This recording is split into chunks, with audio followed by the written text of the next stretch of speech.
বাসর ঘরের দরজা খোলার আওয়াজ পেয়ে ইয়ানা মাথা তুলে তাকালো। দেখলো 19 বছরের একটি ছেলে ভয়ে ভয়ে ঘরে ঢুকছে।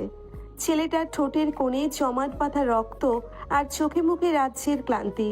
ছেলেটা আর কেউ নয়, ওর স্বামী নয়ন।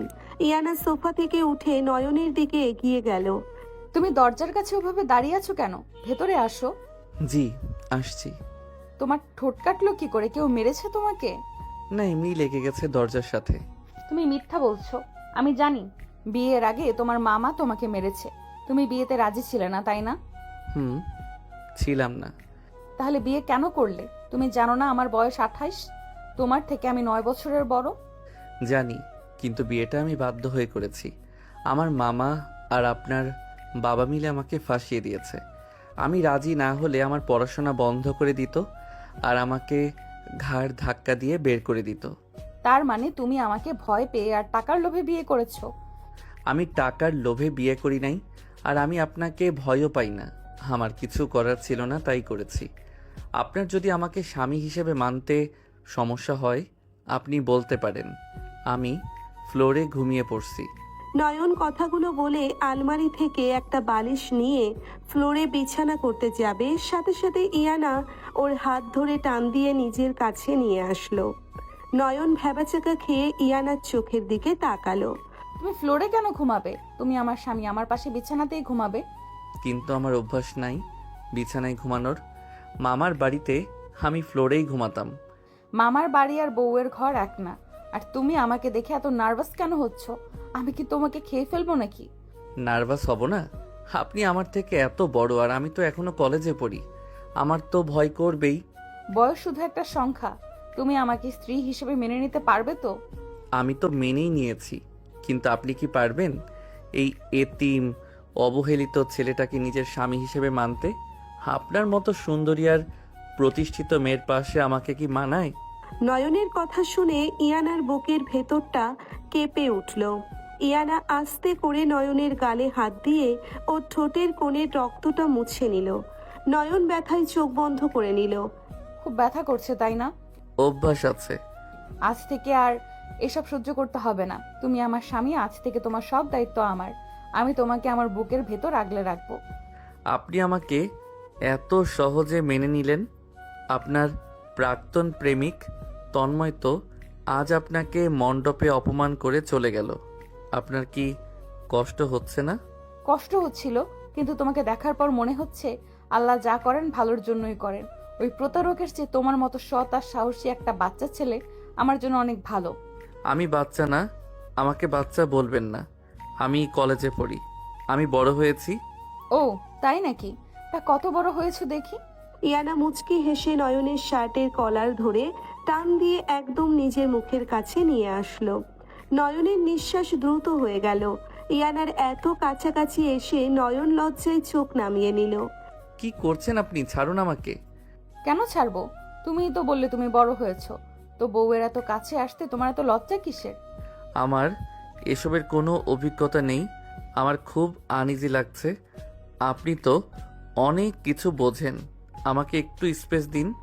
তুমি কি জানো আমি আমার আগের কোনো সম্পর্কে এতটা অধিকার খাটাইনি, কিন্তু তোমাকে দেখে আমার কেন জানি নিজের উপর কন্ট্রোল থাকছে না। ইয়ানা কথাগুলো বলে নয়নের চোখের দিকে এক দৃষ্টিতে তাকিয়ে থাকলো। নয়ন নিজেকে আর সামলাতে না পেরে হঠাৎ করেই ইয়ানার কোমর জড়িয়ে ধরে নিজের সাথে মিশিয়ে নিল। ইয়ানা চমকে উঠল। নয়ন চোখ বন্ধ করে ইয়ানার ঠোঁটছোড়া নিজের দখলে নিয়ে নিল। ইয়ানা প্রথমে অবাক হলেও পরে নয়নের চুলে হাত দিয়ে ওকে সাপোর্ট দিল। কয়েক মিনিট পর নয়ন হাঁপাতে হাঁপাতে ইয়ানাকে ছেড়ে দিয়ে মাথা নিচু করে বসে পড়ল। সরি, আমি আসলে বুঝতে পারি নাই কি করছি। আপনি আমাকে বকা দিবেন না প্লিজ। এই না বললে তোমার অভিজ্ঞতা নেই? প্রথম দিনেই বউকে এত সারপ্রাইজ দিলে, এরপর দেখছি আমি নিজেই তোমার প্রেমে পাগল হয়ে যাব।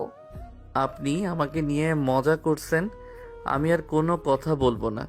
আমি ঘুমাতে গেলাম। আরে অভিমানী পিচ্চি বর আমার, রাগ করে না। আসো ঘুমাও। ইয়ানা নয়নের হাত ধরে বিছানায় নিয়ে গেল। দুজন পাশাপাশি শুয়ে পড়ল। নয়ন বারবার আধ চোখে ইয়ানার দিকে তাকাতে লাগলো।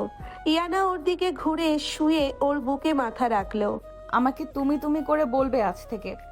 আপনি আপনি শুনলে মনে হয় আমি তোমার টিচার। আচ্ছা, ঠিক আছে।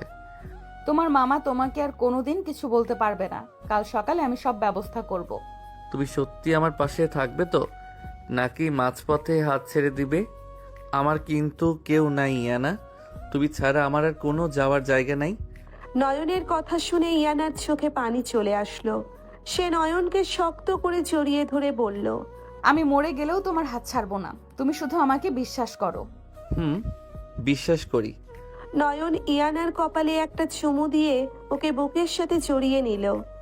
অনেক দিনের অবহেলা আর ক্লান্তি শেষে আজ নয়ন একটা শান্তির ঘুম ঘুমালো। সকালে রোদের আলো চোখে পড়তেই নয়নের ঘুম ভেঙে গেল। নয়ন চোখ খুলে দেখলো ইয়ানা ওর দিকে তাকিয়ে মুচকি হাসছে। গুড মর্নিং বর্মশাই।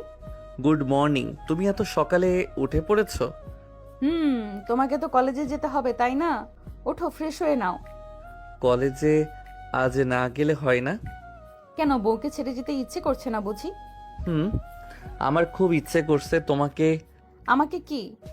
মানে একটু আদর করতে, কাল রাতের মতো।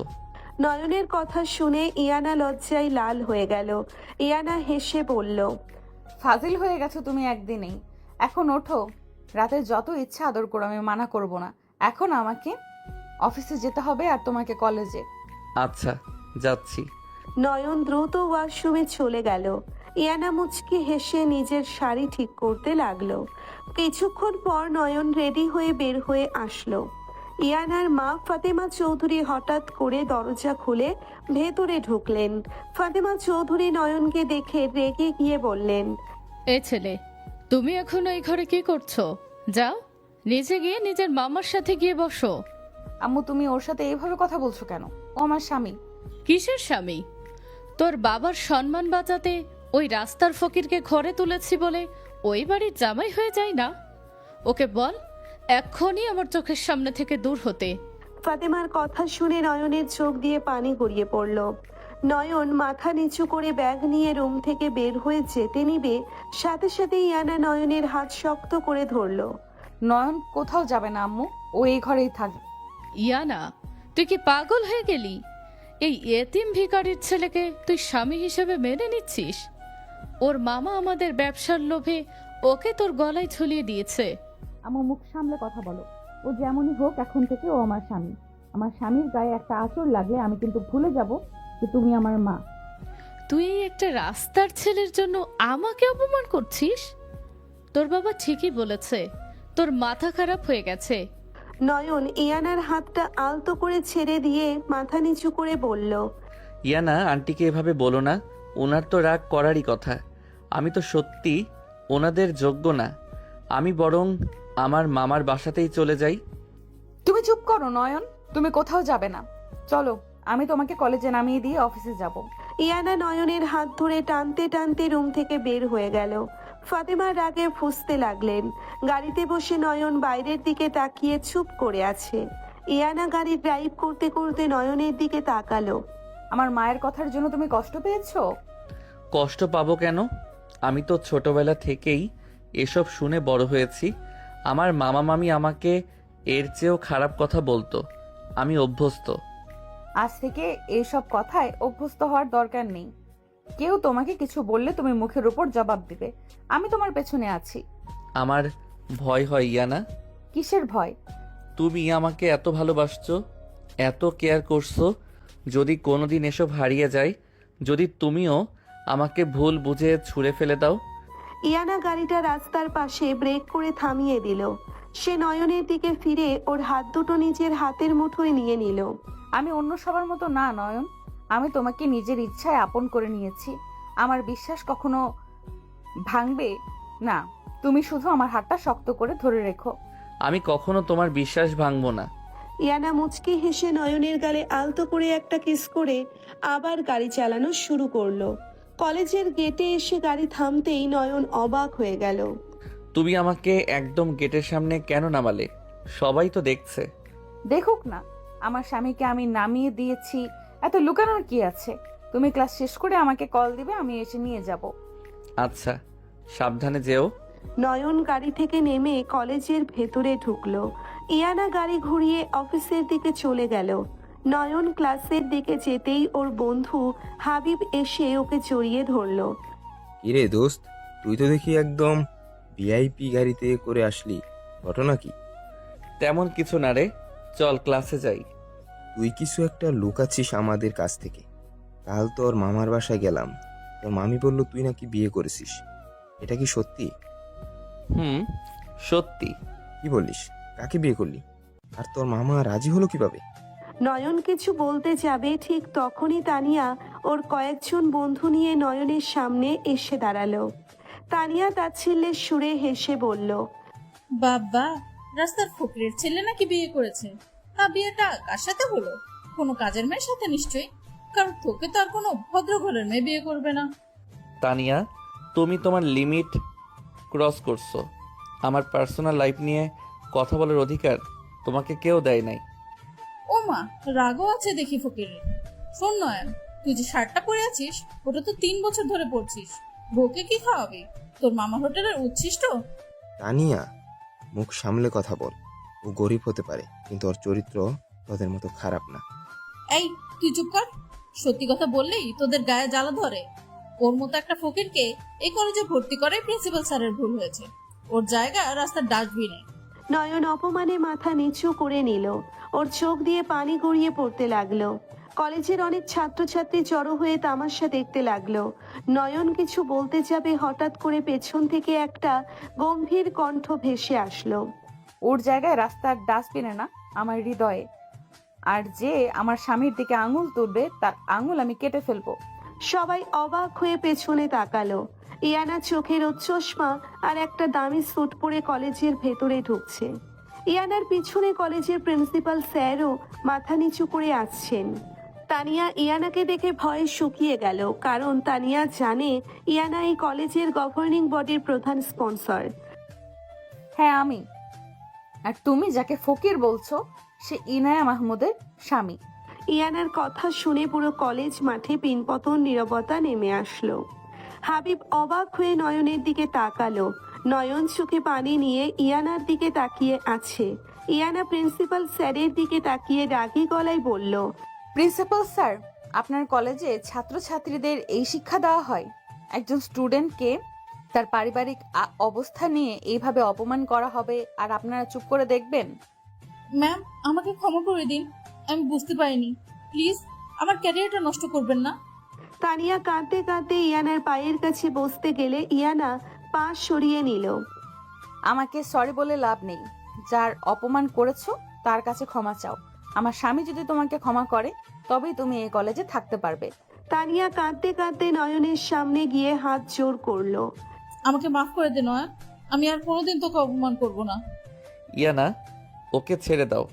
ওর ক্যারিয়ার নষ্ট করার দরকার নাই। ও নিজের ভুল বুঝতে পেরেছে। তুমি এত ভালো কেন নয়ন? ঠিক আছে, তোমার কথার জন্য ওকে আমি ছাড়লাম, কিন্তু এরপর যদি কেউ আমার স্বামীর দিকে বাঁকা চোখে তাকায় তার পরিণতি খুব খারাপ হবে। ইয়ানা কথাগুলো বলে নয়নের হাত ধরে টান দিয়ে সবার সামনে থেকে ওকে প্রিন্সিপাল স্যারের রুমে নিয়ে গেল। প্রিন্সিপাল স্যার ভয়ে ভয়ে বাইরে দাঁড়িয়ে রইলেন। রুমে ঢুকে ইয়ানা নয়নের গালের পানি মুছে দিয়ে বলল, আমি না থাকলে তুমি এইভাবে সবার অপমান সহ্য করতে, তাই তো? তুমি প্রতিবাদ করতে পারো না? আমি প্রতিবাদ করলে ওরা আমার মাকে তুলে গালি দিত। ইয়ানা, আমি আমার মায়ের অপমান সহ্য করতে পারি না। নয়ন কথাগুলো বলে ইয়ানাকে শক্ত করে জড়িয়ে ধরে বাচ্চাদের মতো কাঁদতে শুরু করলো। ইয়ানা ওর পিঠে হাত বুলিয়ে দিতে দিতে নিজের চোখের পানিও আটকাতে পারল না। আর কাঁদতে হবে না। আমি তোমার মায়ের সম্মান কখনো নষ্ট হতে দেব না। আজ থেকে তুমি একা নাও, আমি তোমার ছায়া হয়ে থাকবো। প্রিন্সিপাল স্যারের রুম থেকে বের হয়ে ইয়ানা নয়নকে নিয়ে সোজা গাড়িতে এসে বসলো। নয়ন এখনো মাথা নিচু করে ফুপিয়ে কাঁদছে। এত মানুষের সামনে অপমানিত হওয়ার কষ্টটা ও কোনোভাবেই সামলাতে পারছে না। ইয়ানা ড্যাশবোর্ড থেকে টিস্যু বের করে নয়নের চোখের পানি মুছে দিল। আর কাঁদবে না বলছি। তুমি কি বাচ্চা ছেলে নাকি যে কথায় কথায় এত কান্না করতে হবে? আমি তো ছিলাম তোমার পাশে, তাই না? তুমি ছিলে বলেই তো আজ আমি বেঁচে গেলাম ইয়ানা। কিন্তু তুমি যখন ছিলে না তখনই তানিয়া আর ওর বন্ধুরা আমাকে প্রতিদিন কত অপমান করতো তুমি জানো না? ওরা আমার জামা নিয়ে হাসতো, আমার মা বাবাকে নিয়ে বাজে কথা বলতো, আমি একা একটা কোনায় দাঁড়িয়ে শুধু কাঁদতাম। আমার তো কেউ ছিল না যে আমার হয়ে একটা কথা বলবে। আমাকে ক্ষমা করে দাও নয়ন, আমি জানতাম না এই কলেজের পরিবেশ এতটা খারাপ। জানলে আমি তোমাকে আগে এখান থেকে নিয়ে যেতাম। তুমি কেন ক্ষমা চাইছো? তুমি তো আমাকে বাঁচিয়েছো, কিন্তু আমার ভয় হয় তুমি কতদিন এভাবে আমাকে আগলে রাখবে। একদিন তুমিও যদি সবার মতো আমাকে অবহেলা করো, তখন আমি কোথায় যাব? নয়নের কথা শুনে ইয়ানার বুকের ভেতরটা মোচড় দিয়ে উঠল। ইয়ানা 2 হাত দিয়ে নয়নের মুখটা নিজের দিকে ঘুরিয়ে ধরল। তুমি কি আমাকে এখনো চিনতে পারোনি নয়ন? আমি তোমার ইনায়া মাহমুদ। একবার যার হাত ধরি মৃত্যু ছাড়া সে হাত আমি ছাড়ি না। তুমি আমার সামনে। এই দুনিয়ার সব মানুষ যদি তোমার বিপক্ষে চলে যায়, তবুও তুমি দেখবে আমি তোমার সামনে ঢাল হয়ে দাঁড়িয়ে আছি। তুমি আমাকে এত ভালোবাসো কেন ইয়ানা? আমি তো তোমার যোগ্য না। তুমি এত সুন্দরী, এত বড়লোক, আর আমি তো একটা রাস্তার ফকিরের মতো। চুপ, একদম চুপ। আর একবার নিজেকে ফকির বললে আমি কিন্তু সত্যি সত্যি রেগে যাব। মানুষের যোগ্যতা টাকা দিয়ে মাপা যায় না নয়ন, মাপা যায় তার চরিত্র দিয়ে। তোমার মতো পবিত্র আর সুন্দর একটা মন এই শহরের কোনো বড়লোক ছেলেরও নেই। কিন্তু তোমার পরিবার তো আমাকে মেনে নেয়নি। আন্টি আজ সকালে আমাকে কত বাজে কথা বললেন। আম্মুর কথায় কিছু মনে করো না। আম্মু আসলে তন্ময়ের চলে যাওয়ার রাগটা তোমার উপর ঝাড়ছে। আস্তে আস্তে সব ঠিক হয়ে যাবে, তুমি শুধু আমার উপর বিশ্বাস রাখো। আমি বিশ্বাস করি, আমার নিজের থেকেও বেশি তোমাকে বিশ্বাস করি ইয়ানা। ইয়ানা মুচকি হেসে নয়নের কপালে একটা গভীর চুমু দিল। নয়ন চোখ বন্ধ করে ইয়ানার স্পর্শটা অনুভব করলো। কিছুক্ষণ পর ইয়ানা গাড়ির স্টার্ট দিয়ে সোজা নিজের অফিসের দিকে রওনা হলো। আজ তুমি আমার অফিসে যাবে, আমি তোমাকে আমার সব কলিগদের সাথে পরিচয় করিয়ে দেব। না না, আমি তোমার অফিসে যাব না। আমি এই পুরনো শার্ট পরে তোমার এত বড় অফিসে গেলে তোমার কলিগরা হাসাহাসি করবে, তোমার সম্মান নষ্ট হবে। ইয়ানা প্লিজ আমাকে বাসায় নামিয়ে দাও। আমার সম্মান এত সস্তা নয় যে আমার স্বামীর পোশাক দেখে তা নষ্ট হয়ে যাবে। তুমি চুপচাপ বসে থাকো। গাড়ি এসে একটা বিশাল বহুতল ভবনের সামনে থামলো। ইয়ানা গাড়ি থেকে নেমে নয়নের হাত ধরে অফিসের ভেতরে ঢুকলো। অফিসের সব স্টাফ ইয়ানাকে দেখে দাঁড়িয়ে সম্মান জানালো, কিন্তু ইয়ানার হাত ধরে থাকা সাধারণ একটা ছেলেকে দেখে সবাই কানাঘুষা শুরু করলো। ইয়ানার কেবিনে ঢুকতেই ওর বেস্ট ফ্রেন্ড এবং কলিগ মিলি ছুটে আসলো। ইয়ানা, তুই আজ অফিসে আসবি আমি ভাবতেই পারিনি। আর তোর সাথে এই ছেলেটাকে তোর ভাই নাকি? ভাই হবে কেন, ও আমার স্বামী নয়ন। হোয়াট? তুই বিয়ে করেছিস? আর তাও এত পিচ্ছি একটা ছেলেকে? ইয়ানা, তুই কি পাগল হয়ে গেছিস?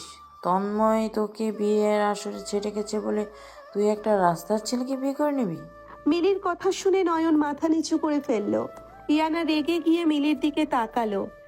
মিলি, মুখ সামলে কথা বলো। ও রাস্তার ছেলে না, ও আমার লিগ্যাল হাজব্যান্ড। আর তন্ময়ের মতো একটা বেইমান ধোঁকাবাজের সাথে ওর কোনো তুলনাই হয় না। কিন্তু ইয়ানা, তুই সমাজের কথা একবার ভাবলি না? এই ছেলেটা কি কোনো দিন তোর স্ট্যাটাসে ম্যাচ করতে পারবে? দেখ ওর জামা কাপড়ের কি অবস্থা।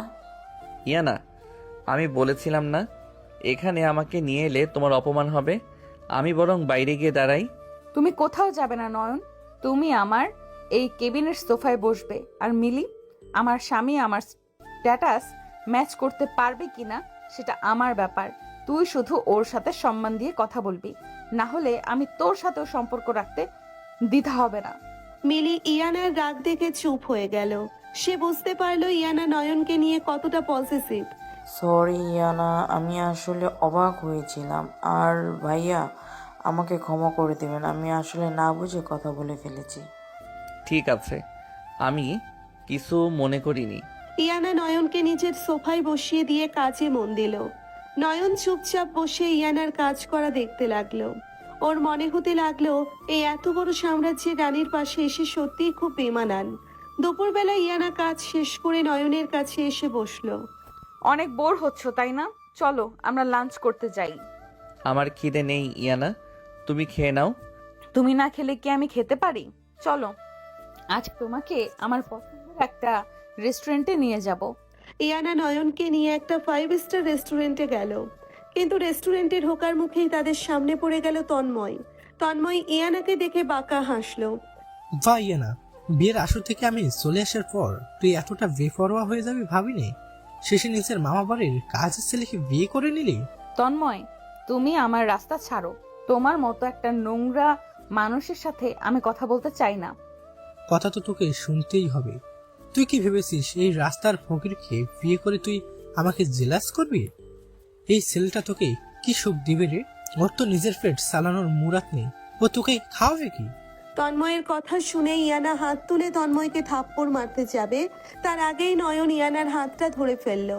ইয়ানা অবাক হয়ে নয়নের দিকে তাকালো। নয়ন ধীর পায়ে তন্ময়ের সামনে গিয়ে দাঁড়ালো। আমাকে আপনি ফকির বলতে পারেন, কাজের ছেলে বলতে পারেন, আমার কোনো আফসোস নেই, কারণ আমি গরিব ঘরে জন্মেছি। কিন্তু আপনি এত বড়লোক হয়েও মন থেকে যে এতটা নিচু আর নোংরা, সেটা দেখে আমার খুব করুণা হচ্ছে।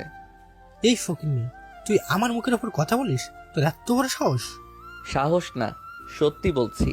আপনি ইয়ানাকে বিয়ের আসরে ছেড়ে গিয়ে ওর কোনো ক্ষতি করতে পারেননি, বরং ওর জীবন থেকে একটা আবর্জনা সরিয়ে দিয়েছেন। আর আপনি বলছিলেন আমি ওকে কি সুখ দেব। আমি হয়তো ওকে দামি গাড়ি বাড়ি দিতে পারবো না, কিন্তু আমি ওকে এমন একটা সম্মান আর ভালোবাসা দেব যেটা আপনার মতো স্বার্থপর মানুষ সারা জীবনেও দিতে পারবে না। নয়নের কথা শুনে তন্ময় রাগে লাল হয়ে গেল। সে হাত তুলে নয়নকে মারতে গেলে ইয়ানা মাঝখানে এসে দাঁড়ালো। খবরদার তন্ময়, আমার স্বামীর গায়ে হাত তোলার সাহস দেখাবি না। তুই ওর একটা চুলো ছিঁড়তে পারবি না। ওর জন্য আমি পুরো পৃথিবী জ্বালিয়ে দিতে পারি। তুই এক্ষুনি এখান থেকে দূর হ, নইলে আমি পুলিশের কাছে তোর নামে কমপ্লেন করব। তন্ময় রাগে ফুঁসতে ফুঁসতে সেখান থেকে চলে গেল। ইয়ানা নয়নের দিকে ফিরে ওকে জড়িয়ে ধরলো। তুমি এত সুন্দর করে কথা বলতে পারো নয়ন, আমি তো অবাক হয়ে গেছি। আমি শুধু সত্যি কথাটা বলেছি ইয়ানা। যে মানুষটা তোমাকে সম্মান দিতে জানে না, তার সামনে আমি মাথা নিচু করে থাকতে রাজি নই। আই লাভ ইউ নয়ন, তুমি সত্যিই আমার superhero. I love you too Yana. দুজনে মিলে লাঞ্চ করে বিকেলে বাসায় ফিরলো। বাসায় ঢুকতেই তারা দেখলো বসার ঘরে একটা থমথমে পরিবেশ। ইয়ানার বাবা শরীফ মাহমুদ রেগে সোফায় বসে আছেন, আর তার সামনে মাথা নিচু করে দাঁড়িয়ে আছে নয়নের মামা রহমত আলী। ইয়ানা, তুই কোথায় ছিলি সারাদিন? আর তোর পাশে ওই ছেলেটা কি করছে? আবু, ও তো আমার সাথেই থাকবে, ও আমার স্বামী। কিসের স্বামী? আমি আজ সকালেই আমার উকিলের সাথে কথা বলছি। ওই বিয়ে আমি মানি না। কাল সকালেই তোদের ডিভোর্স পেপারে সাইন হবে। আর রহমত, তুই তোর ওই অপদার্থ ভাগনাকে নিয়ে কালকে আমার বাড়ি থেকে বেরিয়ে যাবি। ডিভোর্সের কথা শুনে নয়নের পায়ের তলা থেকে মাটি সরে গেল। সে ভয়ে ইয়ানার হাতটা শক্ত করে চেপে ধরলো।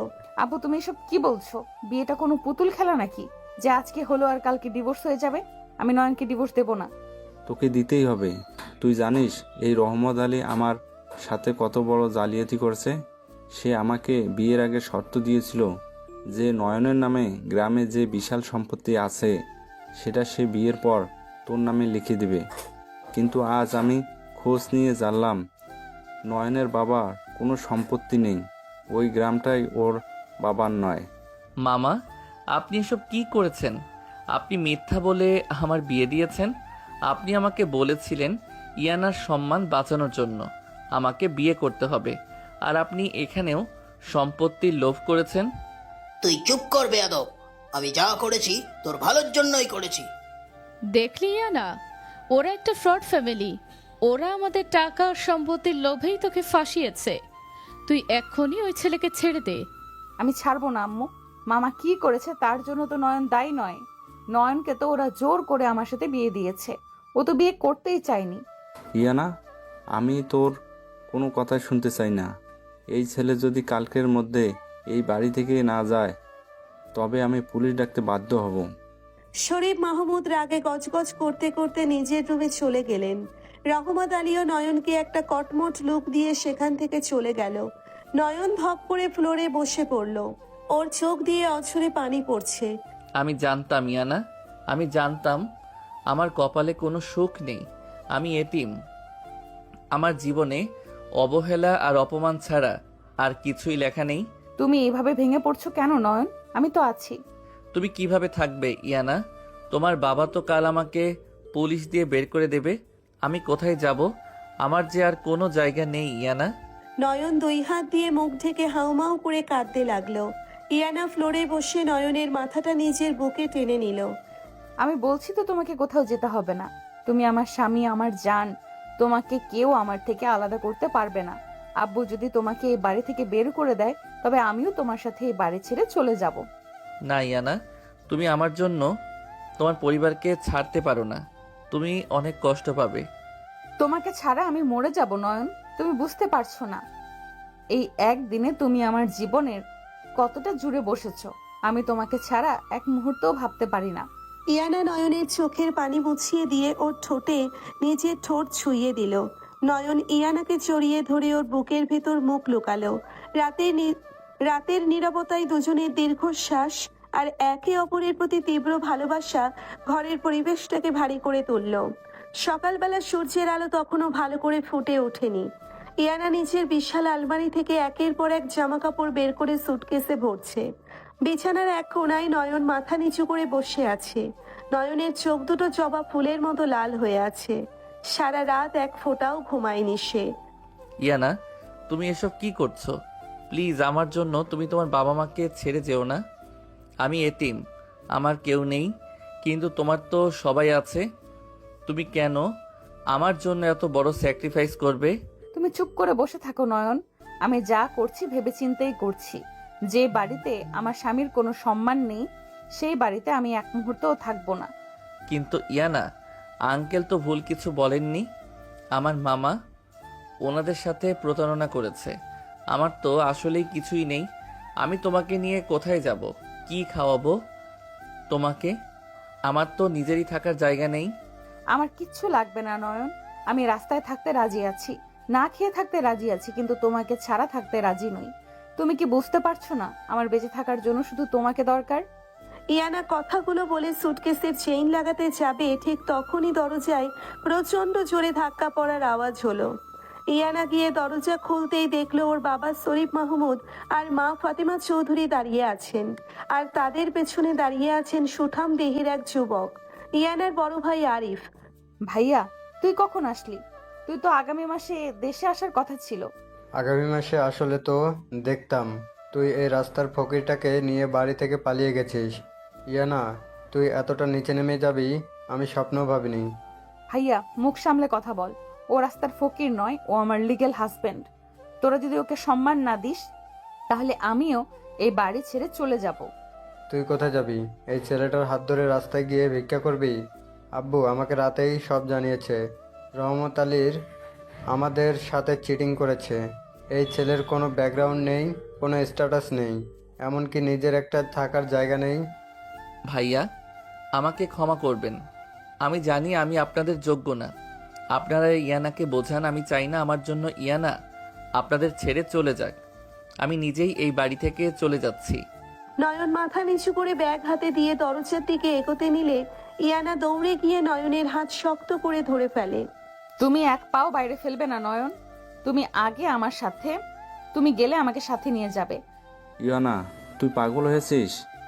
এই ভিখারি ছেলের জন্যই তুই আমাদের ত্যাগ করবি? আব্বু, তোমরা কি শুধু স্ট্যাটাস আর ব্যাংক ব্যালেন্স বোঝো? এই ছেলেটার মনটা কত পবিত্র সেটা তোমরা একবারও দেখার চেষ্টা করেছো?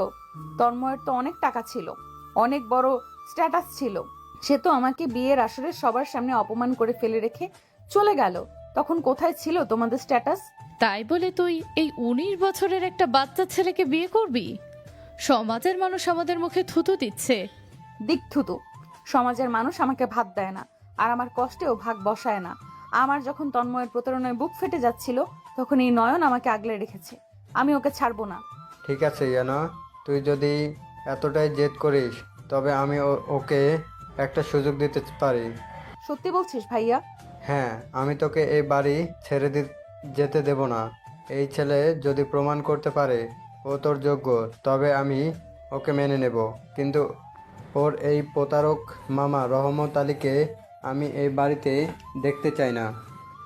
আমার মামা কাল রাতে চলে গেছেন ভাইয়া।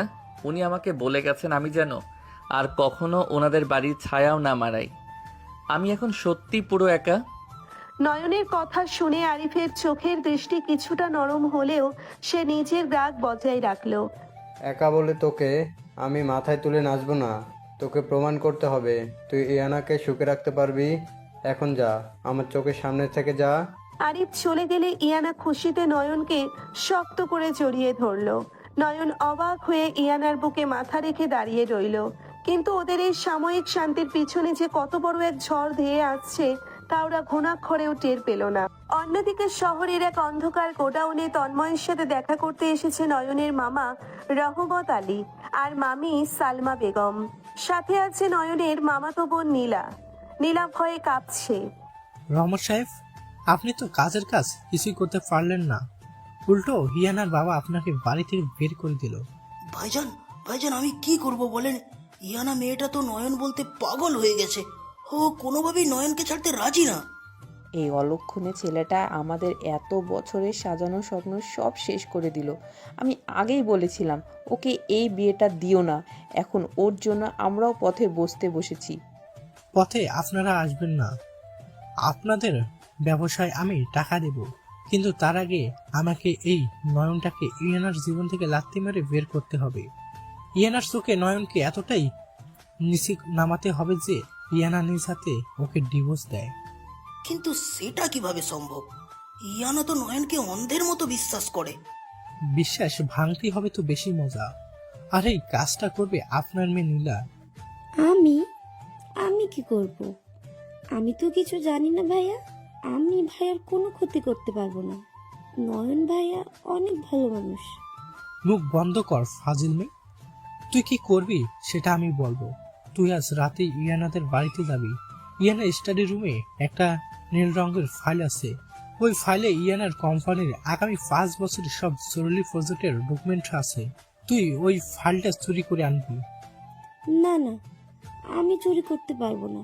ধরা পড়লে আমাকে পুলিশে দেবে। তন্ময় পকেট থেকে একটা মোবাইল বের করে একটা ভিডিও প্লে করলো। ভিডিওটা দেখে নীলার মুখ ফ্যাকাশে হয়ে গেল। তোর কলেজের ওই ছেলের সাথে তোর হোটেলে যাওয়ার ওই ভিডিওটা যদি আমি ইন্টারনেটে ছেড়ে দিই তবে তুই মুখ দেখাতে পারবি তো? প্লিজ তন্ময় ভাইয়া, এই ভিডিওটা ডিলিট করে দেন। আমার জীবনটা শেষ হয়ে যাবে। আমার বাবা আমাকে খুন করে ফেলবে। ফাইলটা চুরি করে আমার হাতে এনে দে, আমি ভিডিও ডিলিট করে দেব। আর যদি ধরাও পড়িস এমন ভাবে ধরা পড়বি যাতে সবাই ভাবে এই চুরির মাস্টারমাইন্ড নয়ন।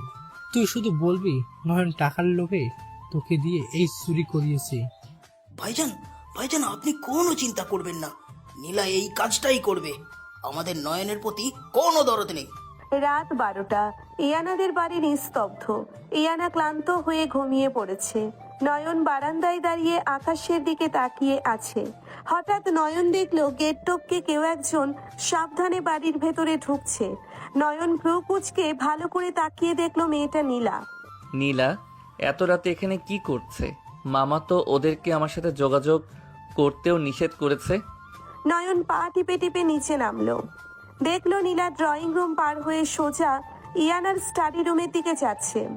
স্টাডি রুমের দরজা আগে থেকেই খোলা ছিল। নীলা ভেতরে ঢুকে ড্রয়ার হাতে একটা নীল রঙের ফাইল বের করলো। ফাইলটা বুকে চেপে নীলা বের হতে যাবে, ঠিক তখনই নয়ন লাইট জ্বালিয়ে দিল। নীলা, তুই এত রাতে এখানে কি করছিস? আর তোর হাতে ইয়ানার অফিসের ফাইল কেন? নয়নকে দেখে নীলা ভয়ে ফাইলটা হাত থেকে ফেলে দিল। সে থর থর করে কাঁপতে লাগলো।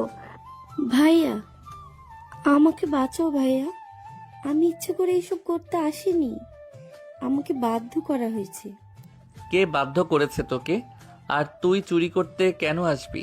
তুই কি জানিস এই ফাইলের কত দাম? ধরা পড়লে ইয়ানার বাবা তোকে জেলের ভাত খাওয়াবে। আমাকে তন্ময় ভাইয়া পাঠিয়েছে। তন্ময়? ওই লোকটার সাথে তোর কিসের সম্পর্ক? নীলা ফুপিয়ে ফুপিয়ে কাঁদতে কাঁদতে নয়নের পা জড়িয়ে ধরলো। ভাইয়া, আমার একটা ভুলের ভিডিও তন্ময় ভাইয়ার কাছে আছে ভাইয়া। ও আমাকে ব্ল্যাকমেল করেছে। বলেছে এই ফাইলটা না দিলে ও ভিডিওটা ইন্টারনেটে ভাইরাল করে দেবে। আমার কোনো উপায় ছিল না ভাইয়া। আমি চুরি করতে চাইনি। তুই এত বড় একটা ভুল করেছিস নীলা। তোকে আমি কত শাসন করতাম, কত বলতাম সাবধানে চলতে, আর আজ তুই ব্ল্যাকমেইলের শিকার হয়েছিস। আমাকে মাফ করে দাও ভাইয়া, আমি ফাইলটা রেখে দিচ্ছি। কিন্তু তন্ময় ভাইয়া তো আমার ভিডিওটা ভাইরাল করে দেবে, তখন আমি কিভাবে বাঁচবো ভাইয়া? নীলার কান্না দেখে নয়নের বুকটা কেঁপে উঠল।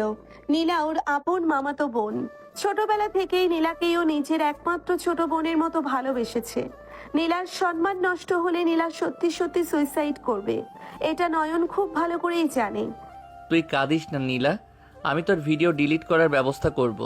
তুই ফাইলটা এখানে রেখে দে আর এক্ষুনি এখান থেকে চলে যা, কেউ দেখলে তোর সর্বনাশ হয়ে যাবে। কিন্তু তন্ময় ভাইয়া? আমি বলেছি না আমি দেখব, তুই যা এখান থেকে। নীলা ফাইলটা ফ্লোর থেকে তুলে টেবিলের উপর রাখতে যাবে, ঠিক তখনই পেছনের দরজা দিয়ে ইয়ানার ভাই আরিফ রুমে ঢুকলো। আরিফকে দেখে নয়ন আর নীলা দুজনেই চমকে উঠলো। নীলার হাত থেকে ফাইলটা আবারও নিচে পড়ে গেল। কি হচ্ছে এখানে এত রাতে?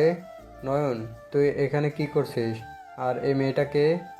আরিফের চিৎকারে পুরো বাড়ির লোক জেগে গেল। ইয়ানা, শরীফ মাহমুদ, ফাতেমা সবাই ছুটে আসলো স্টাডি রুমে। নীলাকে দেখে সবাই অবাক হয়ে গেল। নীলা, তুমি এত রাতে আমাদের বাড়িতে কি করছো? এই মেয়েটার হাতে তো আমার কোম্পানির সিক্রেট টেন্ডার ফাইল। এই ফাইলও কোথায় পেল? আমি নিজের চোখে দেখছি আব্বু, এরা দুজন মিলে ফাইলটা চুরি করেছিল। আমি হাতে নাতে ধরে ফেলেছি। ভাইয়া, তুই ভুল দেখছিস। নয়ন কেন ফাইল চুরি করবে? নয়ন তো জানেই না এই ফাইলের কত ইম্পর্টেন্স।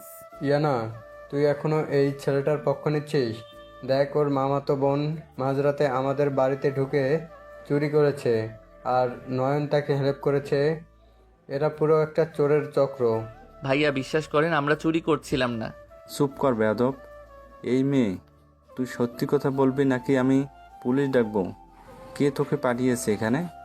শরীফ মাহমুদের ধমক শুনে নীলা ভয়ে কাঁদতে কাঁদতে নয়নের দিকে তাকালো। নয়ন চোখের ইশারায় নীলাকে চুপ থাকতে বলল, কিন্তু নীলা নিজের সম্মান বাঁচাতে হঠাৎ করে মিথ্যার আশ্রয় নিল। আমাকে মাফ করে দিন আঙ্কেল, আমি নিজে থেকে আসিনি। আমাকে নয়ন ভাইয়া ফোন করে আসতে বলেছিল। নীলা, তুই এসব কি বলছিস? আমাকে মিথ্যা বলতে বাধ্য না করো না ভাইয়া। তুমি তো আমাকে বলেছিলে এই ফাইলটা তন্ময় ভাইয়াকে দিলে তন্ময় ভাইয়া আমাদের অনেক টাকা দেবে। তুমি বলেছিলে ওই টাকা দিয়ে আমরা অন্য কোথাও চলে যাব। আমি তোমার কথাই লোভে পড়েছিলাম আঙ্কেল। নীলার কথা শুনে ইয়ানার মাথায় যেন বাজ পড়ল। সে স্তব্ধ হয়ে নয়নের দিকে তাকিয়ে রইল। নয়নের চোখ দিয়ে অঝরে পানি পড়ছে, কিন্তু সে অবাক হয়ে নীলার এই বিশ্বাসঘাতকতা দেখছে। নয়ন, নীলা এসব কি বলছে? তুমি ওকে দিয়ে ফাইল চুরি করাচ্ছিলে? ইয়ানা, তুমি আমাকে বিশ্বাস করো, ও মিথ্যা বলছে। আমি কেন এসব করতে যাব? ও মিথ্যা বলেছে? তাহলে প্রমাণ কর তুই নির্দোষ। তোর কাছে কি প্রমাণ আছে যে তুই ওকে ডাকিসনি? নয়ন অসহায় চোখে নীলার দিকে তাকালো। সে চাইলে এখনই বলে দিতে পারে যে তন্ময় নীলাকে ব্ল্যাকমেইল করছে, কিন্তু সেটা বললে নীলার নোংরা ভিডিওর কথা সবাই জেনে যাবে। নীলার জীবনটা পুরোপুরি শেষ হয়ে যাবে। একটা মেয়ের সম্মান বাঁচাতে নয়ন নিজের সম্মানটুকু বিসর্জন দেওয়ার সিদ্ধান্ত নিল। আমার কাছে কোনো প্রমাণ নেই ভাইয়া। তার মানে নীলা সত্যি বলছে? নয়ন, তুমি আমার দিকে তাকিয়ে কথা বলো। তুমি কি সত্যি টাকার জন্য এই ফাইলটা চুরি করতে চেয়েছিলে? নয়ন ইয়ানার চোখের দিকে তাকালো। ইয়ানার চোখে অবিশ্বাস আর সীমাহীন কষ্ট দেখে নয়নের ভেতরটা টুকরো টুকরো হয়ে গেল, কিন্তু সে নীলার দিকে তাকিয়ে ঢোক গিলল। হ্যাঁ ইয়ানা, আমি টাকার জন্যই নীলাকে ডেকেছিলাম। আমি গরিব মানুষ, এত টাকার লোভ আমি সামলাতে পারিনি। নয়নের মুখ থেকে এই কথা শোনার সাথে সাথে ইয়ানা সজোরে নয়নের গালে একটা থাপ্পড় বসিয়ে দিল। থাপ্পড়ের আঘাতে নয়নের ঠোঁট আবার কেটে রক্ত বের হতে লাগলো। পুরো রুম নিস্তব্ধ হয়ে গেল। আমার ভালোবাসা এতটাই সস্তা ছিল তোমার কাছে নয়ন? আমি তোমার জন্য নিজের পরিবারকে ছাড়তে চেয়েছিলাম, আর তুমি আমার সাথে বেইমানি করলে। তুমি তন্ময়ের সাথে হাত মেলালে। আমাকে ক্ষমা করে দাও ইয়ানা, আমি তোমার যোগ্য না। সত্যি তুমি আমার যোগ্য না। তুমি ওই তন্ময়ের থেকেও অনেক বেশি নিচু মানসিকতার মানুষ। তন্ময় আমাকে সবার সামনে অপমান করেছিল, আর তুমি আমার বুকে ছুরি চালিয়েছো। আমি তোকে আগেই বলছিলাম ইয়ানা, এই ছোট লোকের বাচ্চাদের কোনো বিশ্বাস নেই। আরে তুই এখনই পুলিশকে ফোন কর। আমি এই ছোট লোকটাকে আমি এই ছেলেটাকে আর ওর বোনকে জেলে পাঠাবো। আঙ্কেল প্লিজ, নীলার কোনো দোষ নেই, আমি ওকে জোর করে এনেছিলাম। আপনারা ওকে ছেড়ে দিন, আমাকে যা শাস্তি দেওয়ার দিন। পুলিশ ডাকার কোনো দরকার নেই আব্বু। পুলিশ ডাকলে আমাদের পরিবারের সম্মান আরো নষ্ট হবে। ওকে এই মুহূর্তে আমার বাড়ি থেকে বের করে দাও। আমি ওর মুখ আর কোনো দিন দেখতে চাই না। ইয়ানা, একবার আমার কথাটা। Just shut up Nayan. আমার নাম তোমার এই নোংরা মুখে আর আনবে না। Get out from my house right now. ইয়ানার চিৎকার আর চোখের পানি দেখে নয়ন আর কোনো কথা বলতে পারল না। সে বুক ফাটা কষ্ট নিয়ে মাথা নিচু করে রুম থেকে বেরিয়ে গেল। নীলাও ভয়ে দৌড়ে পালিয়ে গেল। রাতের অন্ধকারে বৃষ্টি শুরু হয়েছে। নয়ন একা রাস্তায় হাঁটছে। ওর পকেটে একটা কানাকড়িও নেই, পরনে শুধু একটা শার্ট আর প্যান্ট। বৃষ্টির পানিতে ওর চোখের পানি মিশে একাকার হয়ে যাচ্ছে। ওর শুধু মনে পড়ছে ইয়ানার সেই কথাগুলো, আমি মরে গেলেও তোমার হাত ছাড়বো না। তুমি আমাকে বুঝতে পারলে না ইয়ানা, আমার মনটা তুমি পড়তে পারলে না। আমি তোমাকে ঠকাইনি, আমি শুধু একটা মেয়ের সম্মান বাঁচিয়েছি, কিন্তু তার বিনিময়ে আমি আমার দুনিয়াটা হারিয়ে ফেললাম। নয়ন রাস্তায় একটা ল্যাম্পপোস্টের নিচে বসে হাঁটুতে মুখ গুজে হাউমাউ করে কাঁদতে লাগলো। আর ওদিকে ইয়ানা নিজের রুমে দরজা বন্ধ করে ফ্লোরে লুটিয়ে পড়ে বুক চাপড়ে কাঁদছে। দুজনের মধ্যে দূরত্বের দেওয়াল এখন অনেক বড়। এই ভুল বোঝাবুঝি কি কোনোদিন শেষ হবে? নয়ন কি পারবে তার হারানোর সম্মান আর ভালোবাসা ফিরে পেতে? সারা রাত অঝোর ধারায় বৃষ্টি হয়েছে। ভোরের আলো ফুটতে শুরু করেছে মাত্র। শহরের এক অপরিচিত রাস্তার মোড়ে একটা বন্ধ দোকানের শেডের নিচে হাঁটুতে মুখ গুজে পড়ে আছে নয়ন। সারা রাতের বৃষ্টিতে ভিজে ওর শরীরের তাপমাত্রা হুহু করে বেড়ে গেছে। প্রচন্ড জ্বরেও থরথর করে কাঁপছে, কিন্তু শারীরিক এই জ্বরের চেয়েও ওর বুকের ভেতরের আগুনটা যেন ওকে বেশি পুড়িয়ে মারছে। ওর কানে বারবার প্রতিধ্বনিত হচ্ছে ইয়ানার বলা সেই শেষ কথাগুলো, gate out from my house right নাও। তুমি আমাকে একটু বুঝতে পারলে না ইয়ানা? একটাবার আমার চোখের দিকে তাকিয়ে সত্যিটা খোঁজার চেষ্টা করলে না? আমি তো টাকার লোভী ছিলাম না, আমি তো শুধু আমার বোনের সম্মানটা বাঁচাতে চেয়েছিলাম। তুমি আমাকে এত সহজে ভুল বুঝে ছুঁড়ে ফেলে দিলে। ঠিক ওই সময় রাস্তা দিয়ে ছাতা মাথায় হেঁটে যাচ্ছিল নয়নের বেস্ট ফ্রেন্ড হাবিব। হঠাৎ দোকানের শেডের নিচে গুটিসুটি মেরে পড়ে থাকা ছেলেটার দিকে নজর যেতেই হাবিব থমকে দাঁড়ালো। কাছে গিয়ে ভালো করে তাকাতেই হাবিবের চোখ কপালে ওঠার উপক্রম হলো। নয়ন, এ কি অবস্থা তোর? তুই এখানে এত সকালে এই বৃষ্টির মধ্যে কি করছিস? হাবিব দৌড়ে গিয়ে নয়নকে ধরলো। নয়নের গায়ে হাত দিতেই হাবিব আঁতকে উঠলো। নয়নের শরীর যেন আগুনে পড়ছে। হাবিব নয়নকে ডাকতে লাগলো, কিন্তু নয়নের কোনো হুঁশ নেই। হাবিব আর দেরি না করে একটা রিক্সা ডেকে নয়নকে নিজের মেসে নিয়ে গেল। ভেজা কাপড় বদলে দিয়ে নয়নকে লেপ পরিয়ে শুইয়ে দিল। তারপর ডাক্তার ডেকে ওষুধ খাইয়ে ওর পাশে বসে রইল। কাল তো তোকে প্রিন্সিপাল স্যারের রুম থেকে ইয়ানা ভাবি এত ভালোবাসার সাথে নিয়ে গেল, তারপর রাতের ভিতর এমন কি হলো যে তুই রাস্তায় পড়ে আসিস? তুই একটু চোখ খোল দোস্ত। অন্যদিকে ইয়ানাদের বাড়িতে সকালের নাস্তার টেবিলে এক থমথমে পরিবেশ। ইয়ানা টেবিলে বসে আছে, কিন্তু ওর চোখের নিচে কালি জমেছে। সারা রাত ও এক ফোঁটাও ঘুমায়নি, শুধু কেঁদেছে আর নয়নের দেওয়া স্মৃতিগুলো হাতড়েছে। শরীফ মাহমুদ কফিতে চুমুক দিয়ে ইয়ানার দিকে তাকালেন। ইয়ানা, আজ বিকালে আমার লয়ার ডিভোর্স পেপার নিয়ে আসবে, তুই সাইন করে দিবি। ওই প্রতারক ছেলেটার চ্যাপ্টার আজকেই ক্লোজ করতে হবে। ডিভোর্স? এত তাড়াতাড়ি ডিভোর্স কেন দিতে হবে আব্বু? ও তো কোনো ক্ষতি করতে পারেনি, ফাইলটা ও আমাদের কাছেই আছে। তুই এখনো ওই ক্রিমিনালটার প্রতি মায়া দেখাচ্ছিস ইয়ানা? ও তোকে ঠকিয়েছে, আমাদের পরিবারের সাথে বেইমানি করেছে। তুই কি চাস ও আবার ফিরে আসুক? না ভাইয়া, আমি চাই না ও ফিরে আসুক, কিন্তু ডিভোর্স পেপারে সাইন করার কথা শুনলে আমার বুকের ভেতরটা কেন জানি খুব কাঁপছে। মনে হচ্ছে আমি বোধহয় খুব বড় একটা ভুল করতে যাচ্ছি। দেখ, কোনো ভুল করছিস তুই। তোর জীবন থেকে একটা নোংরা আবর্জনা দূর হচ্ছে। ওই রাস্তার ফকিরটার জন্য তোর এত মায়া কিসের? আম্মু প্লিজ, ওকে ফকির বলবে না। ও কাল রাতে যা করেছে তার জন্য আমি ওকে ঘৃণা করি, কিন্তু আমি জানি ও টাকার লোভী নয়। ও যদি টাকার লোভী হতো তাহলে ও এতদিনে অনেক কিছুই চাইতে পারতো। ও আমার কাছে কোনোদিন 1 টাকাও চায়নি। তুই চুপ কর ইয়ানা, ওই ছেলেটা কাল নিজের মুখে স্বীকার করেছে সে টাকার জন্য চুরি করেছে, আর তুই ওর ছাপাই গেছিস। আজই এই ডিভোর্স পেপার হবে, ব্যাস। ইয়ানা আর কোনো কথা না বলে টেবিল ছেড়ে উঠে নিজের রুমে চলে গেল। রুমে গিয়ে আয়নার সামনে দাঁড়াতেই ওর চোখ দিয়ে অঝরে পানি পড়তে লাগলো। আয়নার কাছে ও যেন নয়নের সেই নিষ্পাপ মুখটা দেখতে পাচ্ছে। তুমি কেন এমন করলে নয়ন? আমি তো তোমাকে আমার পুরো দুনিয়া বানিয়ে নিয়েছিলাম, তুমি কেন আমার বিশ্বাসটা ভাঙলে? দুপুর গড়িয়ে বিকেল হলো। হাবিবের মেসে নয়ন ধীরে ধীরে চোখ খুলল। চোখ খুলেই ও অচেনা জায়গা দেখে ঘাবড়ে গেল। হাবিব দৌড়ে এসে নয়নের পাশে বসলো। উঠিস না দোস্ত, শুয়ে থাক, তোর প্রচণ্ড জ্বর, তুই আমার মেসে আসিস। হাবিব, তুই আমাকে এখানে কেন এনেছিস? আমাকে রাস্তায় রেখে এলেই পারতি। আমার তো বেঁচে থাকার আর কোনো অধিকার নেই রে। তুই এসব কি বলছিস? আর কাল রাতে তোর সাথে কি হয়েছে আমাদেরকে সবকিছু খুলে বলবি তুই? ইয়ানা ভাবির সাথে তোর ঝগড়া হয়েছে? নয়ন আর নিজেকে ধরে রাখতে পারল না।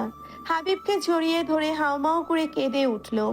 তারপর কাল রাতের সব ঘটনা, তন্ময়ের ব্ল্যাকমেইল, নীলার চুরি করতে আসা এবং নীলার সম্মান বাঁচাতে নিজের ওপর দোষ নেওয়ার পুরো ঘটনা হাবিবকে খুলে বলল। সব শুনে হাবিব রাগে ফুঁসতে লাগলো। তুই একটা আস্ত গাধা নয়ন, তুই ওই স্বার্থপর মেয়ে নীলার জন্য নিজের জীবনটা ধ্বংস করে দিলি। তুই ইয়ানা ভাবির কাছে এত বড় সত্যিটা লুকালি। আমি কি করতাম হাবিব, তুই বল, আমি কি করতাম? আমি যদি সত্যিটা বলতাম তাহলে নীলার ওই নোংরা ভিডিওটা তন্ময় ইন্টারনেটে ছেড়ে দিত। নীলার জীবনটা তো শেষ হয়ে যেত রে। একটা মেয়ে মানুষের সম্মান নষ্ট হলে সে তো আর বাঁচবে না। আর তোর সম্মান? তোর যে কোনো সম্মান নেই। ইয়ানা ভাবি তোকে ঘাড় ধাক্কা দিয়ে বের করে দিল, তুই সেটা চুপচাপ মেনে নিলি। আমি এখন ইয়ানা ভাবির কাছে যাব, গিয়ে সব সত্যি বলবো। না হাবিব, আল্লাহর দোহাই লাগে, তুই ইয়ানাকে কিছু বলবি না। ইয়ানা জানলে ও সোজা তন্ময়ের কাছে যাবে আর তন্ময় ভিডিওটা ছেড়ে দেবে। আমি ইয়ানার কাছে খারাপ হয়েছি, খারাপই থাকতে দে। তুই নীলার কোনো ক্ষতি হতে দিস না। তুই আমাকে আটকে রাখতে পারবি না নয়ন, তুই এখানে শুয়ে থাক, আমি আসছি। হাবিব নয়নকে রুমে আটকে বাইরে থেকে তালা দিয়ে সোজা নয়নের মামার বাড়ির দিকে রওনা হলো। নয়ন ভেতর থেকে অনেক ডাকাডাকি করলো, কিন্তু হাবিব শুনলো না। হাবিব গিয়ে নয়নের মামার বাড়ির গেটে জোরে জোরে ধাক্কা দিতে লাগলো। একটু পর নীলা এসে দরজা খুললো। হাবিবকে দেখে নীলা ঘাবড়ে গেল। হাবিব ভাইয়া, তুমি এখানে কি মনে করে? কি মনে করে মানে? তুই কাল রাতে এত বড় একটা কাজ করলি, তোর ভাই নয়নকে সবার সামনে চুল সাজিয়ে বাড়ি থেকে বের করে দিলি, আর তুই এখানে আরামে বসে আছিস? তোর বিবেকে একটু বাঁধলো না নীলা? আমি কি করব ভাইয়া? আমি তো বাধ্য ছিলাম। তন্ময় ভাইয়া তো আমাকে ব্ল্যাকমেল করেছিল। তুই বাধ্য ছিলি বলে একটা নিরহ ছেলেকে ভাসিয়ে দিবি? তুই জানিস নয়নের আজ কি অবস্থা? প্রচণ্ড জ্বর ও রাস্তায় পড়েছিল। তোদের এই স্বার্থপর পরিবারের জন্য ছেলেটা নিজের জীবনটা শেষ করে দিল। চল আমার সাথে। কোথায় যাব? আমি কোথাও যাব না। হাবিব জোর করে নীলার হাত ধরে টানতে লাগলো। ঠিক তখনই ভেতর থেকে নয়নের মামা রহমত আলী আর মামি সালমা বেগম বের হয়ে আসলেন। এই ছেলে, তুমি আমার মেয়ের গায়ে হাত তুলছো কেন? হ্যাঁ, সাহস তো কম না তোমার? আপনি মুখ বন্ধ রাখুন। আপনারা তো মানুষ না, আপনারা হলেন কসাই। টাকার লোভে ভাগ্যকে বিক্রি করে দিয়েছেন, আর এখন নিজের মেয়ের সম্মান বাঁচাতে ওই এতিম ছেলেটাকে বলির পাঠা বানিয়েছেন। আমি নীলাকে আজ ইয়ানা ভাবির কাছে নিয়ে যাবই। ওকে আজ সব সত্যি স্বীকার করতে হবে। খবরদার, আমার মেয়ে কোথাও যাবে না। নয়ন চোর, ও নিজের দোষে বাড়ি থেকে বের হয়েছে, এখানে আমার মেয়ের কোনো দোষ নেই। ঠিক ওই মুহূর্তে সেখানে একটা কালো রঙের দামি গাড়ি এসে থামলো। গাড়ি থেকে নামলেন সাদিয়ার প্রাক্তন প্রেমিক এবং এই গল্পের খলনায়ক তন্ময়। তন্ময়ের মুখে এক পৈশাচিক হাসি। আরে হাবিব সাহেব, আপনি এখানে এত লাফালাফি করছেন কেন? নয়নের জন্য খুব দরদ উতলে উঠছে বুঝি? আপনি চুপ থাকুন তন্ময় সাহেব। আপনি কত বড় নিচু মনের মানুষ সেটা আমি জানি। একটা মেয়ের দুর্বলতার সুযোগ নিয়ে আপনি ইয়ানা আর নয়নের সংসার ভাঙতে চেয়েছেন। সংসার তো ভেঙেই গেছে। ইয়ানা তো আজ নয়নকে ডিভোর্স পেপার পাঠিয়েছে, আর এই নীলা, ওর ভিডিও তো আমার ফোনেই আছে। ও যদি ইয়ানার সামনে মুখ খোলে তবে কাল সকালে ওর ওই সুন্দর ভিডিওটা পুরো ইন্টারনেট দেখবে। তন্ময়ের কথা শুনে নীলা ভয়ে কাঁদতে কাঁদতে ফ্লোরে বসে পড়ল। হাবিব রাগে তন্ময়ের কলার চেপে ধরল। আমি আপনাকে খুন করে ফেলবো, শুয়োরের বাচ্চা। আপনি একটা ব্ল্যাকমেলার। হাত ছাড় আমার, না হলে তুইও নয়নের মতো রাস্তায় ঘুরবি। আর শোন নীলা, তুই যে কাজটা ঠিক মতো করতে পারিসনি তার শাস্তি তুই পাবি। ফাইলটা তো তুই আনতে পারিসনি, উল্টো নয়নকে ফাঁসিয়েছিস। তোর ভিডিও আমি আজ রাতেই লিক করে দেবো। না ভাইয়া প্লিজ, আমাকে একটু সময় দিন, আমি ফাইলটা এনে দেব। প্লিজ আমার ভিডিওটা ছাড়বেন না। এখন আর সময় দিয়ে লাভ নেই। তোর মতো বেকুব মেয়ের ওপর ভরসা করা আমার ভুল হয়েছিল। তন্ময় নীলাকে লাথি মেরে সেখান থেকে চলে যেতে নিবে, ঠিক তখনই পেছন থেকে এক গম্ভীর কণ্ঠ ভেসে আসলো। ওর ভিডিও লিক করা এতটা সহজ হবে না মিস্টার তন্ময়। সবাই চমকে পিছনে তাকালো। দেখলো একটা সাদা রঙের প্রাডো গাড়ি থেকে একজন সুঠাম দেহের বয়স্ক ভদ্রলোক নামছেন, সাথে একজন রাশভারী মহিলা। এরা আর কেউ নয়, নয়নের হারিয়ে যাওয়া বড় চাচা কবির আহমেদ এবং তার স্ত্রী নাজমা। কবির আহমেদ এসে তন্ময়ের সামনে দাঁড়ালেন। তুমি যাকে রাস্তার ফকির ভেবে এত অপমান করছো, সে কার ভাতিজা জানো? সে কবির আহমেদের ভাতিজা, আমার ভাইয়ের একমাত্র ছেলে নয়ন। ভাইজান, ভাইজান আপনি, হ্যাঁ আপনি এত বছর পর কোত্থেকে আসলেন? হ্যাঁ কেন, আমাকে দেখে খুব ভয় পাচ্ছিস রহমান? তুই ভেবেছিলি আমার ভাইকে মেরে ওর সব সম্পত্তি আত্মসাৎ করে তুই আর তোর বোন পার পেয়ে যাবি? আমি এতদিন দেশের বাইরে ছিলাম ঠিকই, কিন্তু সব খোঁজ আমি রেখেছি। আজ আমি আমার ভাইয়ের ছেলেকে দিতে এসেছি। কবির আহমেদের কথা শুনে রহমত আলী আর সালমা বেগম ভয়ে কাঁপতে শুরু করলো। হাবিব অবাক হয়ে সব দেখছে। আঙ্কেল, আপনি নয়নের চাচা। নয়ন তো এখন খুব বিপদে আছে। আমি সব জানি বাবা, আমি তোমাদের সব কথাই শুনেছি। তুমি এই তন্ময়কে নিয়ে চিন্তা করো না। ওর হাতে যে ফোনটা আছে সেটা আমি হ্যাক করিয়ে সব ভিডিও আগেই ডিলিট করে দিয়েছি। ও এখন একটা ফাঁকা আওয়াজ ছাড়া আর কিছুই না। হোয়াট? আপনি আমার ফোন হ্যাক করেছেন? শুধু ফোন হ্যাক করিনি, তোর নামে আমি সাইবার ক্রাইমের কমপ্লেনও করে দিয়েছি। পুলিশ তাকে খুঁজতে এখনই বাড়িতে যাবে। তুই যদি বাঁচতে চাস তবে এখনই এখান থেকে পালা। তন্ময় নিজের ফোন চেক করে দেখলো সত্যিই সব ভিডিও গায়েব। ভয়ে ওর মুখ শুকিয়ে গেল। সে আর কোনো কথা না বলে নিজের গাড়িতে উঠে দ্রুত সেখান থেকে পালিয়ে গেল। কবির আহমেদ নীলার সামনে গিয়ে দাঁড়ালেন। মা নীলা, তুমি নিজের সম্মান বাঁচাতে একটা নিরীহ ছেলেকে সবার সামনে চোর বানালে। যে ছেলেটা তোমার সম্মান বাঁচাতে নিজের ভালোবাসা, নিজের সংসার সব ছেড়ে আস্থায় গিয়ে দাঁড়ালো, তার প্রতি তোমার একটুও মায়া হলো না? আমাকে মাফ করে দিন আঙ্কেল, আমি অনেক বড় পাপ করেছি। আমি অনেক স্বার্থপর। নয়ন ভাই আমার জন্য নিজের সব শেষ করে দিয়েছে। এখন কেঁদে কি হবে নীলা? তুই যদি তোর ভাইয়াকে সত্যি ভালোবাসিস তবে আমার সাথে ইয়ানা বাবির কাছে চল, কে সব সত্যি কথা বলবি। আমি যাব হাবিব ভাইয়া, আমি সব সত্যি বলবো ইয়ানা আপুকে। আমার জন্য নয়ন ভাইয়ের সংসার আমি ভাঙতে দেব না। হাবিব আর নীলা দ্রুত একটা সিএনজি নিয়ে ইয়ানাদের বাড়ির দিকে রওনা হলো। কবির আহমেদ আর নাজমা রহমত আলীর দিকে রাগী চোখে তাকিয়ে রইলেন। তোদের হিসাব আমি পরে নেব রহমত, আগে আমার ছেলেটার জীবন আমি গুছিয়ে নেই। এদিকে ইয়ানাদের বাড়িতে লাইয়ার এসে ডিভোর্স পেপার রেডি করে টেবিলে রেখেছেন। শরীফ মাহমুদ ইয়ানাকে ডাকলেন। সাইন করবেন না ইয়ানা বাবি, প্লিজ সাইন করবেন না। তুমি কে?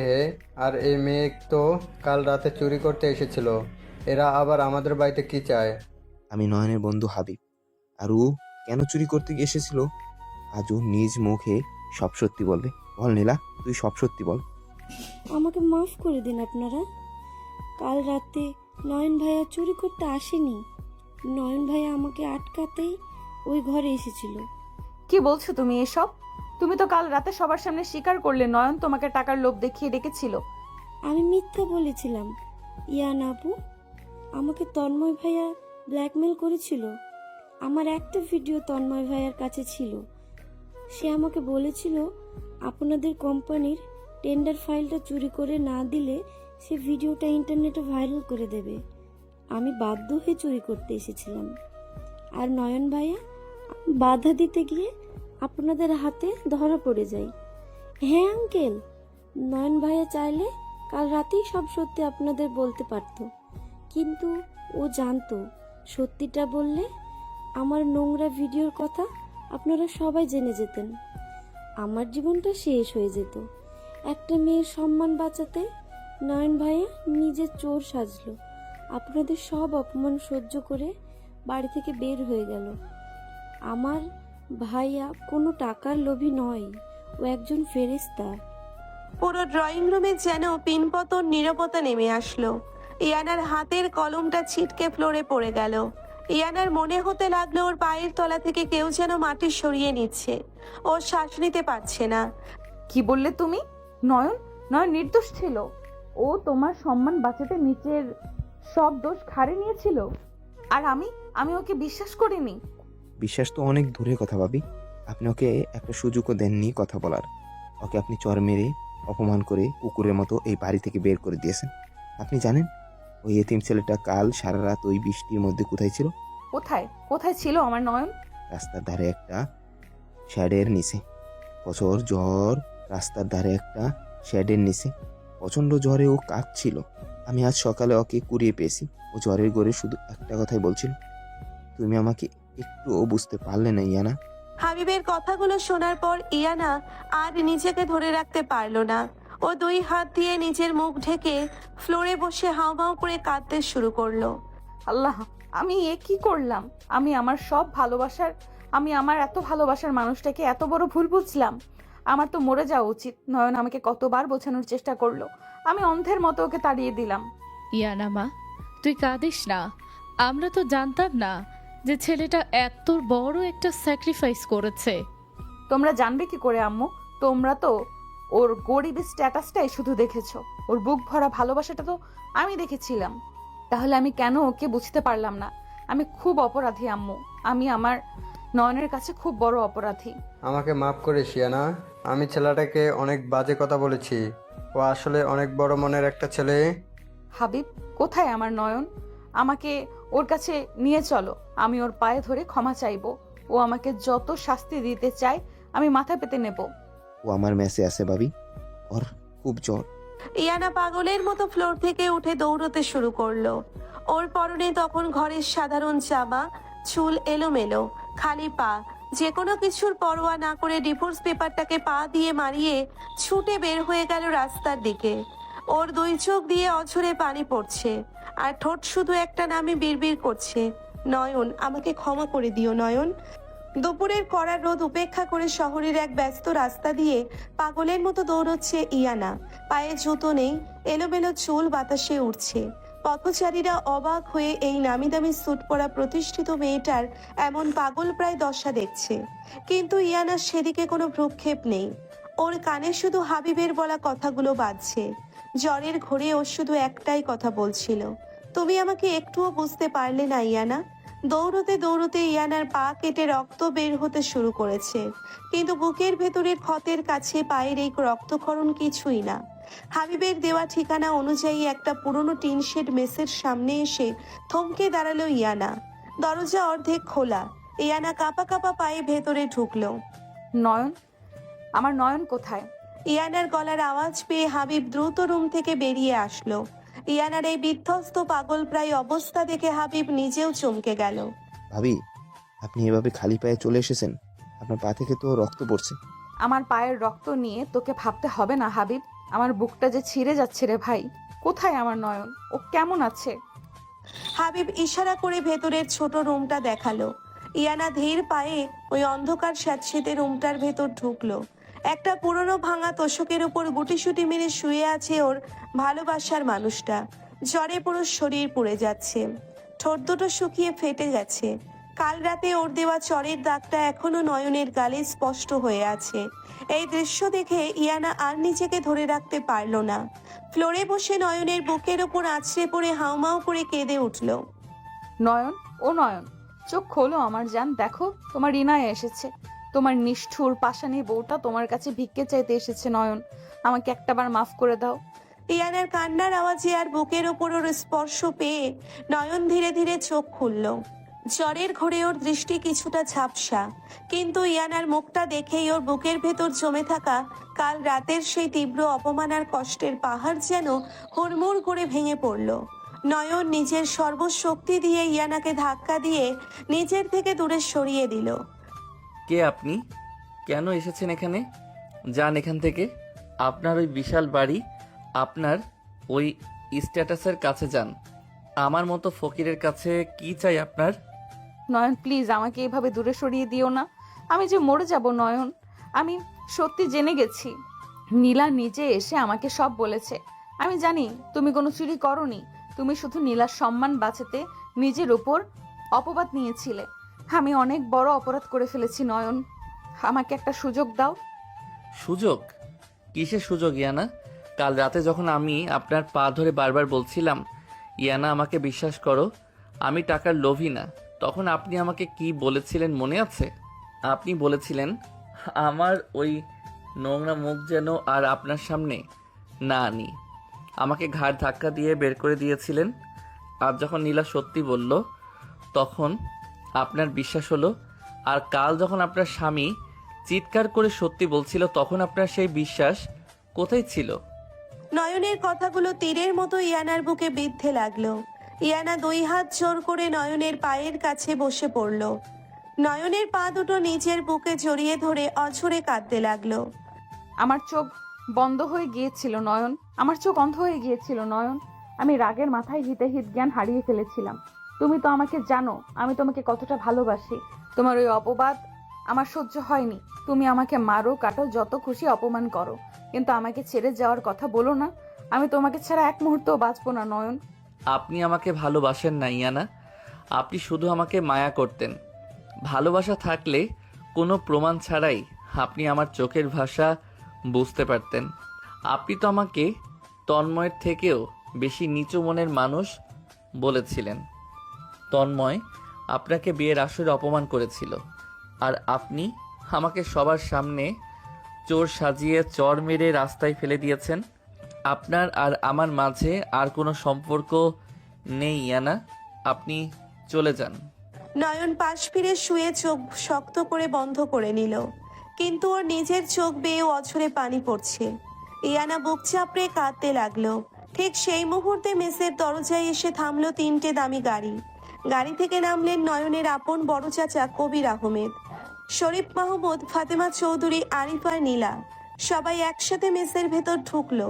কবির আহমেদ ইয়ানাকে ফ্লোরে বসে কাঁদতে দেখে গম্ভীর গলায় বলে উঠলেন, চোখের পানি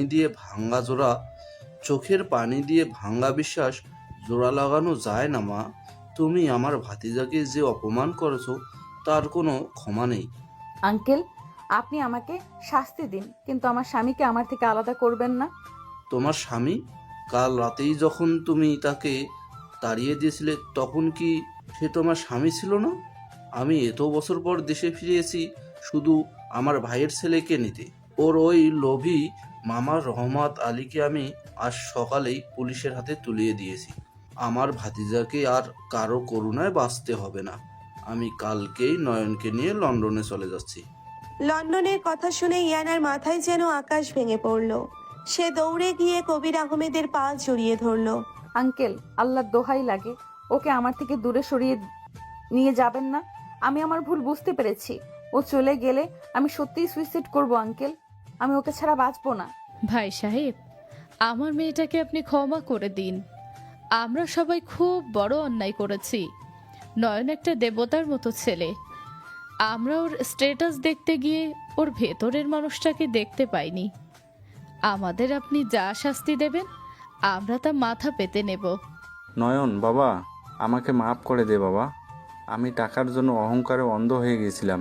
তুই আমার মেয়ের সম্মান বাঁচাতে গিয়ে নিজের জীবন শেষ করতে বসেছিলি, আর আমি তোকে জেল খাটাইতে চেয়েছিলাম। আমাকে তুই মাফ না করলে আমি মরেও শান্তি পাবো না।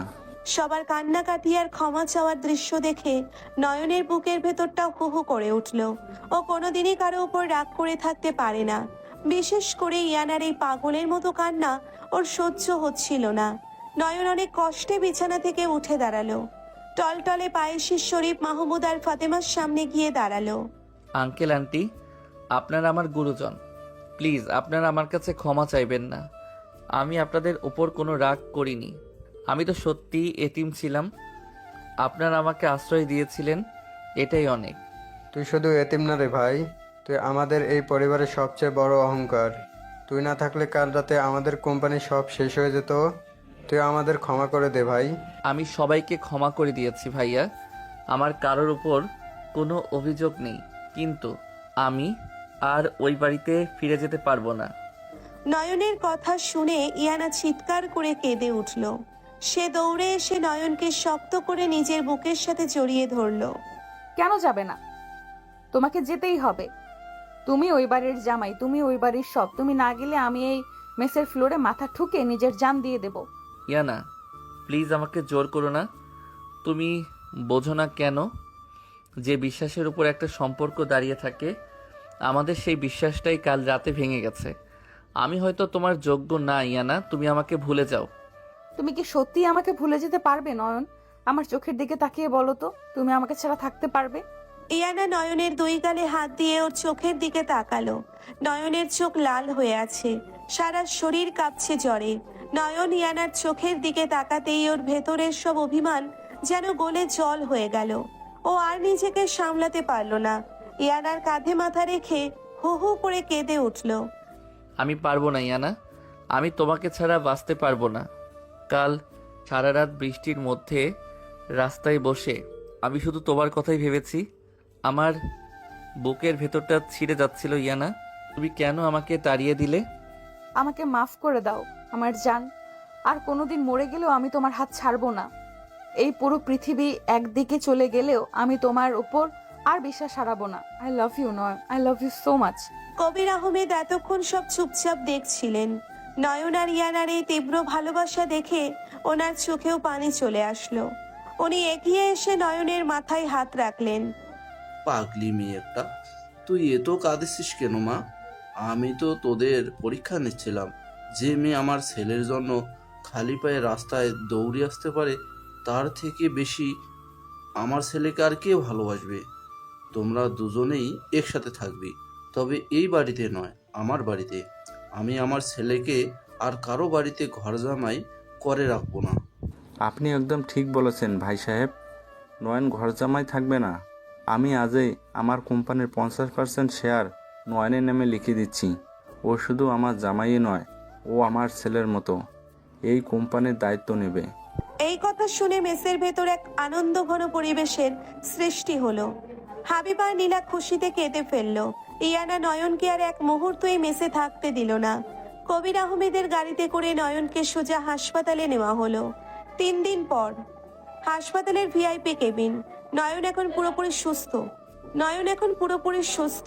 ইয়ানা এই 3 দিন চোখের পাতা এক করেনি। সে নিজের হাতে নয়নকে খাইয়ে দিয়েছে, ওষুধ খাইয়েছে। আজ নয়নের রিলিজ দেওয়ার দিন। কেবিনে কেউ নেই। ইয়ানা নয়নের পাশে বসে আপেল কাটছে। নয়ন একদৃষ্টিতে ইয়ানার দিকে তাকিয়ে আছে। এভাবে কি দেখছো চোরের মতো? আমার সুন্দর বউটাকে দেখছি। তুমি এই 3 দিন আমার জন্য কত কষ্ট করেছো ইয়ানা, চোখের নিচে কালি পড়ে গেছে তোমার। তোমার জন্য আমি আমার জীবনটা দিয়ে দিতে পারি নয়ন। তুমি ছাড়া আমার এই দুনিয়ায় আর কোনো সুখ নেই। আচ্ছা ইয়ানা, একটা কথা বলবো? বলো। তুমি যে আমাকে এত ভালোবাসো, কাল রাতে যখন আমি তোমাকে তাড়িয়ে দিচ্ছিলাম তখন তোমার রাগ লাগেনি? তুমি তো আমাকে একটা চড়ও মারতে পারতে। আমার কি আর তোমাকে চর মারার অধিকার আছে? আমি যে পাপ করেছি তার জন্য তুমি আমাকে যতই শাস্তি দাও আমার সব মাথা পেতে নেওয়া উচিত। আর শোনো, তুমি যদি আমাকে তাড়িয়েও দিতে, আমি তোমার বাড়ির সামনে গিয়ে ধর্ণা দিতাম। আমি ছাড়ার পাত্রী নাকি?